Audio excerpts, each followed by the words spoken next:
இன்றைக்கி நாம் இந்த வீடியோவில் ரொம்பவே கிறிஸ்பியான சிக்கன் ஃப்ரை தான் எப்படி பண்ணணும்னு பார்க்க போகிறோம். 2 டைப்பில் சொல்லி கொடுத்துருக்கேன்.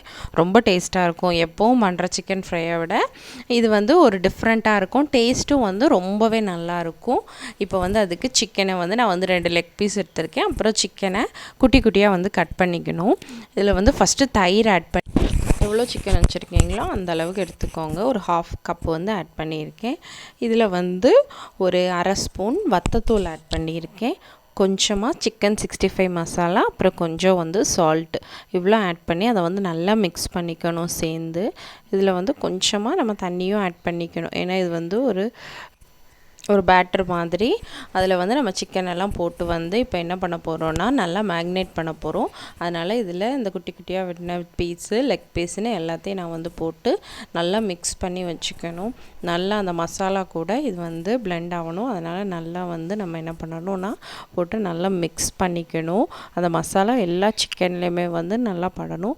இது அப்படியே க்ளோஸ் பண்ணி ஒரு ஃப்ரிட்ஜில் ஒரு 2 hours வச்சுருங்க. அப்போ தான் அந்த மசாலா நல்லா செட் ஆகும். இப்போ நம்ம இதே மாதிரி ஒரு பிளேட்டில் 2 ஸ்பூன் கார்ன்ஃப்ளவர், 2 ஸ்பூன் மைதா இதை ஆட் பண்ணி நல்லா கொஞ்சம் மிக்ஸ் பண்ணிக்கோங்க.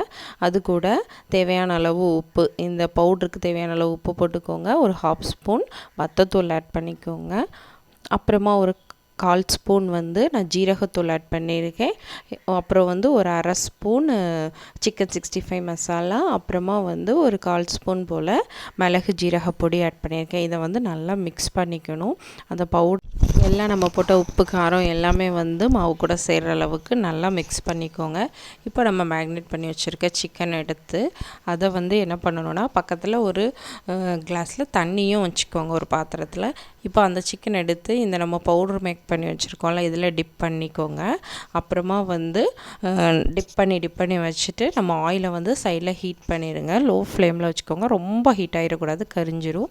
இப்போ இதை அந்த தண்ணியில் லைட்டாக டிப் பண்ணிவிட்டு அப்புறமா அதை அப்படியே எடுத்து மறுபடியும் அந்த மாவில் கோட் பண்ணணும். அப்போ தான் நமக்கு ஒரு குட்டி குட்டி லேயராக கிடைக்கும். சிக்கனும் நல்லா கிறிஸ்பியாகவும் டேஸ்ட்டும் ரொம்பவே சூப்பராக டிஃப்ரெண்ட்டான டேஸ்ட்டில் இருக்கும். இதே மாதிரி நம்ம தண்ணியில் டிப் பண்ணி மாவில் ஃபஸ்ட்டு டிப் பண்ணிட்டு அப்புறம் தண்ணியில் டிப் பண்ணிவிட்டு அப்புறமா மாவில் மறுபடியும் பண்ணணும். அப்போ தான் அந்த லேயர் ஃபார்ம் ஆகும். இப்படி பண்ணி நம்ம சைடில் எல்லாத்தையும் எடுத்து வச்சுக்கணும். மொத்தமாக நீங்கள் பண்ணிவிட்டு கூட அப்படியே ஃப்ரை பண்ணிடலாம். இப்போ ஆயிலில் ஒன்றா போட்டாச்சு. நல்லா இது ஃப்ரை பண்ணி எடுத்தோன்னா சூப்பரான ஒரு கிறிஸ்பி சிக்கன் நமக்கு ரெடி ஆயிரும். இது பாப்கார்ன் சிக்கன் ஸ்டைல்லே தான் இருக்கும். ஆனால் டேஸ்ட்டு ரொம்ப சூப்பராக இருக்கும்.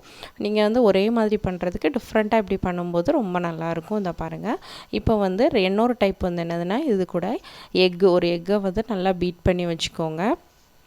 சால்ட் மட்டும் போட்டு நல்லா பீட் பண்ணி வச்சுட்டு நம்ம இந்த ஆல்ரெடி பண்ணி வச்சுருந்த மாவில் டிப் பண்ணிவிட்டு அப்படியே அந்த எக்கில் ஒரு டிப் பண்ணிடணும்.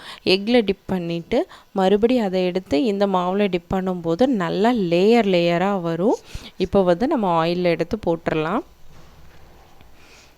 இப்போ நீங்கள் பாருங்களேன், இந்த சிக்கன் நம்ம ஃபஸ்ட்டு பண்ண சிக்கனை விட கொஞ்சம் டிஃப்ரெண்ட்டாக இருக்கும். எக் ஆட் பண்ணி இதில் பண்ணனால இன்னுமே அந்த KFC சிக்கன், பாப்கார்ன் சிக்கன் மாதிரி அந்த லேயர் ஃபார்ம் ஆகிருக்கும். அப்படி இது இன்னொரு டைப். இந்த ரெண்டுமே டிஃப்ரெண்ட் டேஸ்ட்டில் இருக்கும், டிஃப்ரெண்ட்டாக இருக்கும், ரொம்பவே சூப்பர் டேஸ்ட்டில் இருக்கும். கண்டிப்பாக நீங்கள் ரெகுலராக சிக்கன் வாங்கி ஒரே மாதிரி ஃப்ரை பண்ணுறதுக்கு இப்படி வித்தியாசமாக ஃப்ரை பண்ணி சாப்பிட்டு பாருங்கள். குழந்தைங்கள்லேருந்து எல்லாருமே விரும்பி சாப்பிடுவாங்க. KFC சிக்கன் மாதிரி நல்லா இன்னும் நீங்கள் டிப் பண்ணிங்கன்னா இதே மாதிரி வரும். என்னோடய சேனல் பிடிச்சிருந்தா மறக்காமல் சப்ஸ்கிரைப் பண்ணிக்கோங்க. இதே மாதிரி வேறு வெரைட்டிஸில் நான் குக் பண்ணி போடுறேன். கண்டிப்பாக என்னோடய சேனலை சப்போர்ட் பண்ணுங்கள். பாய்.